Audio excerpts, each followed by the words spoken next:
When people hear that I wrote a novel as a part of my homeschool English curriculum, sometimes they look a little bit shocked, and they usually have a lot of questions. Today, I'll be going over the main questions that I get asked as a homeschooled teen author, and how I actually ended up finishing this book. And at the end, I'll be giving you a little glimpse into the book Mystivale, The Council of Secrets, a book that was co-authored between me and my brother during our homeschool journey. Anyways, let's get straight into this video. Does writing a book really count as a part of an English curriculum? When people ask me this question, I try to frame it in this way. Think about writing an essay, which is what you would do in a normal standard English curriculum, as a short workout. Think of it as like, yeah, you're practicing grammar, you're practicing sentence structure, you're practicing all the things that you really need to practice when it comes to writing. And then I say, think about writing a book as a marathon, as in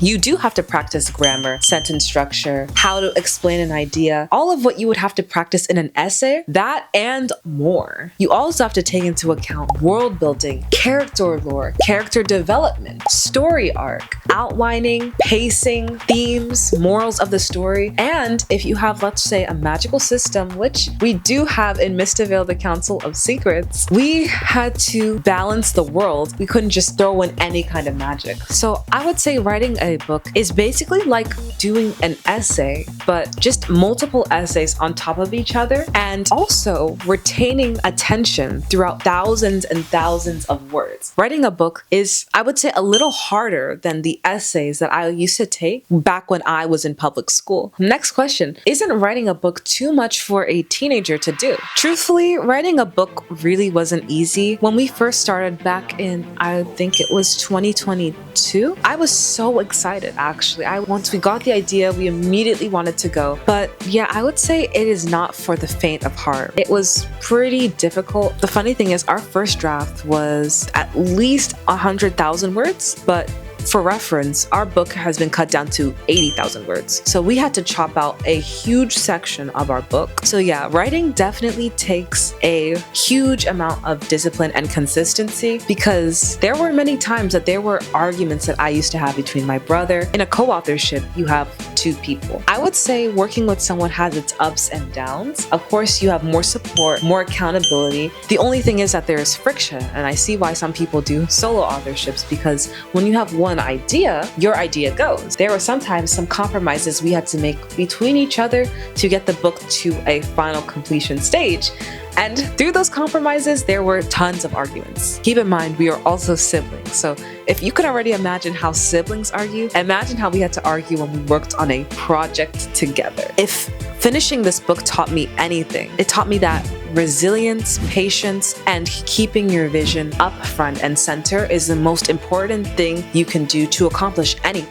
Without those three things, we would have never been able to complete this book. So another question I get is, don't you miss out on all the normal stuff? Essays, book reports. To be honest, to be so honest, I do not feel like I'm missing out on any of those things. You know, as someone that used to be in the school curriculum up until the 6th grade, I remember the type of things that we were learning, and although they were great, I feel like it didn't really allow me to challenge my creativity further. I do remember this essay I wrote in 6th grade, and I remember enjoying writing that so much. I remember I really wanted to write further than that. I wanted to build out this story, continue it. And because of the assignment, we had to stop at a certain amount of time, and I couldn't really challenge myself to go further, if that makes sense. Of course, I had to turn it in to get a grade to move on to the next assignment. So I feel like, no, I don't necessarily miss out on the normal stuff. And I feel like I'm getting parts of the normal stuff, but in a way that not only I can package it, but I can also sell it to the masses. So to me, it's almost like a win-win. Another question I get asked is, how do you even grade something like that? This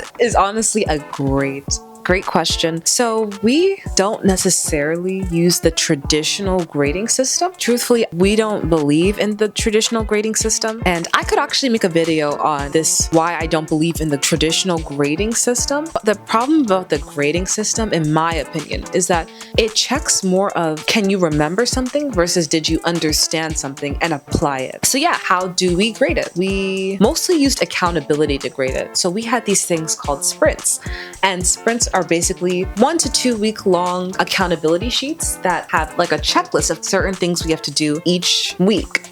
So if it came down to like write this one chapter by the end of the week, write this by the end of the week, very similar to school homework, except by the end of the week, we would have to have an output. So like this completed chapter, this completed section, this edited section. So it's pretty similar to school in that sense. We don't grade based off of the score, score. We grade based off of the output. And if we completed our sprint, that was basically the completed grade, if that makes sense. So here's a big question that I think parents might have. What if the kid starts the project and doesn't complete it? Actually, the book was actually not a book to begin with. It was actually going to be a board game. So he actually had a science project from school and he had to create this like little board game.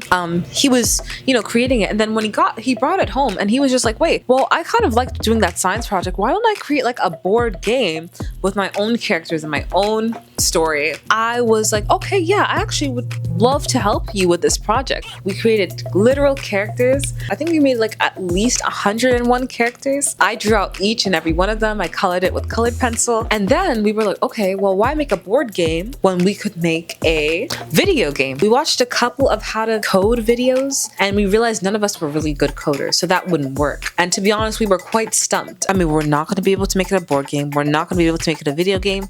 We kind of considered animation, but then our mom came up with the idea just on a random like Tuesday afternoon or something, and she literally prefaced it as like, we do not have to do it at all. She was like, well, why don't you guys maybe make it into a book? No, duh. Like, it was like, why haven't we thought of this before? Because truthfully, we were trying to find a way to translate our story into a medium that would be able to be consumed. If we weren't great coders and we didn't really want to make it into a board game, what would be a medium that the same story, that same storyline could be converted and transmuted into? And the book was like the perfect way to do that. Back to the question, what if the kid quits?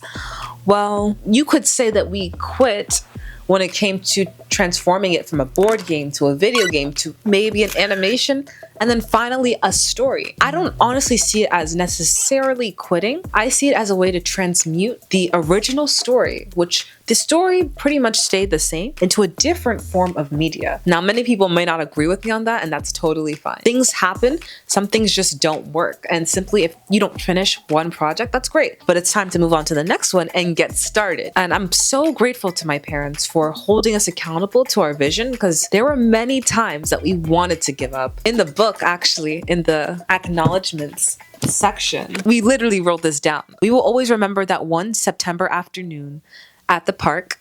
We were stuck, we were procrastinating and unsure of how to move forward. Sitting together as a family, our mom and dad had a serious talk with us. We'll never forget what they said. In this house, we never allow one another to give up on their dreams. That was the moment we knew we had to keep going, not just for ourselves, but for the people we would become. So that was literally what we wrote inside of this book, because that was the biggest part of it. I cannot imagine what life would be like without this book in my hands right now, being able to purchase it, to see it, the cover, everything. And I'm just so proud of my parents for being good parents and not just letting us give up. So this was a good question. Did anyone ever laugh or doubt you because you were a teen author? To be honest, no. That's not something that came up ever. Do you secretly put yourself into characters? To be honest, I see parts of myself in some of the characters. I see parts of myself in the main character. I see parts of myself in Jack. I would say the way he overthinks some of his narrations, I see that in myself. And a lot of overthinking went into this book. But I'm so glad that, we were able to push past it. I would say parts of myself in the book would have to be more of like the design department. Some of the visuals that you'll read about in this book were parts of me. I used to draw before this whole writing thing happened. And I always had an eye for design, for, aesthetics. Pieces of myself are definitely in the book too. What changed the moment you held the finished book in your hands? It was actually this feeling, and I don't know how to describe it, but like all of the work that we had done, all of the work that went into this, all of the compromises, all the sacrifice, all the arguments, all the getting along, all the agreements, all of our ideas, well, part of it, this is just book one, but all of our ideas went into this physical book. So holding all that experience in my hand actually felt really weird at first. It was like, so this is what we were working towards. And it kind of felt weird holding your accomplishments, your time, your investments in your hands, you know? Trying to explain that feeling, like I don't know how to explain it other than it's not like a singular feeling I can explain, but if I could, I would say accomplishment. If accomplishment was a feeling, that's how I feel holding this book. So would I actually recommend other homeschoolers to try something this big? Now, let me be 100% honest. Homeschoolers are capable of doing something like this, but I would not recommend writing a book to every single homeschooler at all. But I will say this. I will say, you know, I think the parents will probably be watching this. So I'm going to say to the parent, if it's not like, of course, writing a book, let it be something that you know, that will really challenge your child. And it could be like a big project to them. Let's say they're still in elementary school. They're still figuring things out. I would say don't put an entire book on them to complete unless, you know, they say they want to, but even still, you kind of got to know, like, you know, their scope. I feel like a parent would know best. Back when I was in public school still, for some reason, me and my siblings, we still like to put on plays for my mom and my dad. So I feel like, you know, just challenge their creativity. So it could be like a mini play that encourages them to do some sort of research, something to really stretch themselves, you know, because I would have never thought I was capable. If you asked me like a couple years ago, was I capable of writing a full novel? I always thought authorship was for those other people, but to be able to have this in my hand and realize that this is mine, like me and my brother, this is our book. We did this.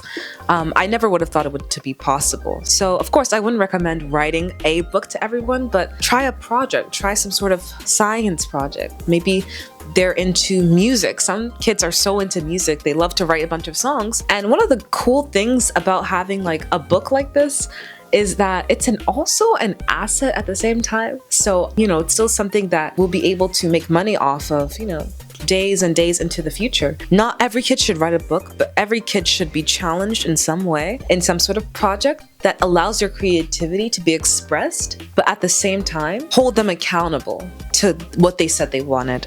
I keep bringing this book up. I love it so much. Honestly, I love the cover.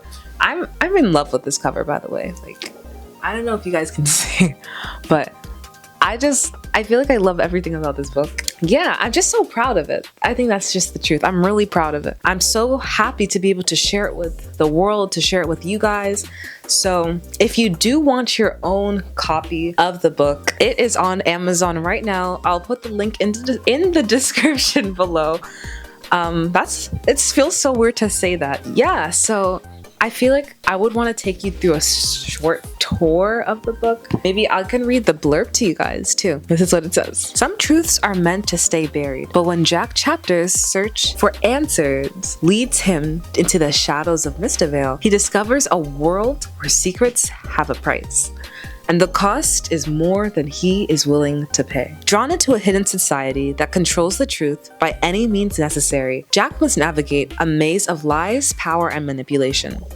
The deeper he digs, the more dangerous the game becomes. As the weight of his choices grows heavier and the line between right and wrong begins to blur, Jack must decide. Will he sacrifice hundreds to protect his family, or defy the society's grip and risk losing everything? Mystivale, the Council of Secrets. This is book 1. It's on Amazon right now. This book, I would say, is for 10 and up. Order yourself a copy if you're interested.